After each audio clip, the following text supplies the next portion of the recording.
Welcome to another edition of Swim Easy Speed. This is another one in our series of Freestyle Fundamentals. And today what we're going to talk about is we've gone over breathing, but this is more kind of the specifics or the mechanics of how you want to move your head and your neck to get the breath and how that can really significantly impact your stroke if you don't kind of separate it out from the body movement a little bit and from the way that kind of the hips and shoulders are rotating. So we'll just kind of go through it. It'll be an initial, just this is what you want it to look like. I'm going to kind of show you some of the, let's see if we can see it. Yeah. So right here, you can see that, the breath isn't that big, but what it is that there's a pocket.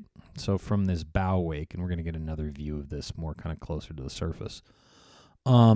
Your head kind of creates this bow wake, and then there's a pocket that kind of comes down. The water dips down here a little bit, and it creates this space when you breathe.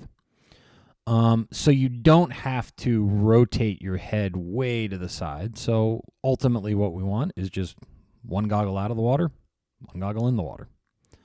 And if you're there, then you're not going to kind of over-rotate to get the breath.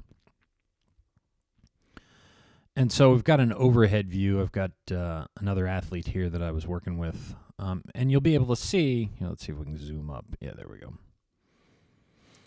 So you can see here from this point of view, I'll back it up a little bit. So you can see kind of how much his face is coming out of the water.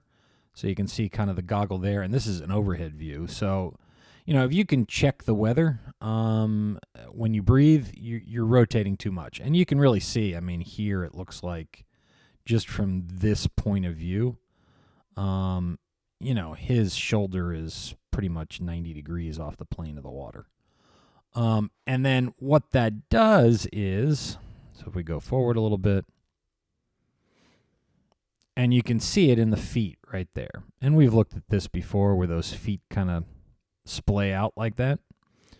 So right there and right there. So we've got this gap in between the feet right there.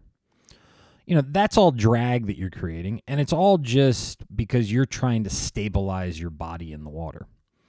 And what we want to do is make it where we're not fighting ourselves to go forward. So here we are again. And then we'll slow this down a little bit, back it up and slow it down so you can kind of see that pocket.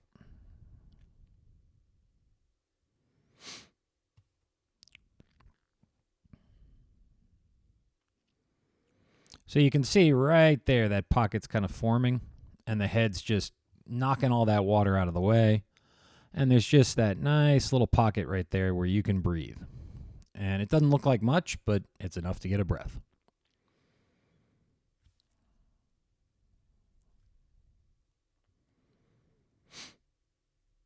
And so then it's just this nice kind of easy rhythmic movement. You can see kind of the head is really operating independent. Head and neck are kind of operating independent of the shoulder and hips.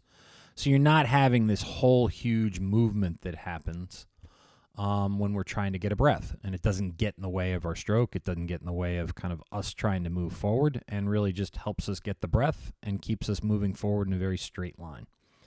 And that's kind of where the efficiency comes from, or some of it. So I hope you guys enjoyed this, and if you have any questions, please let me know. Please like, share, comment, and then smash that subscribe button down below. You can find us on swimeasyspeed.com or follow us along on Instagram at swimeasyspeed. Thanks again for tuning in.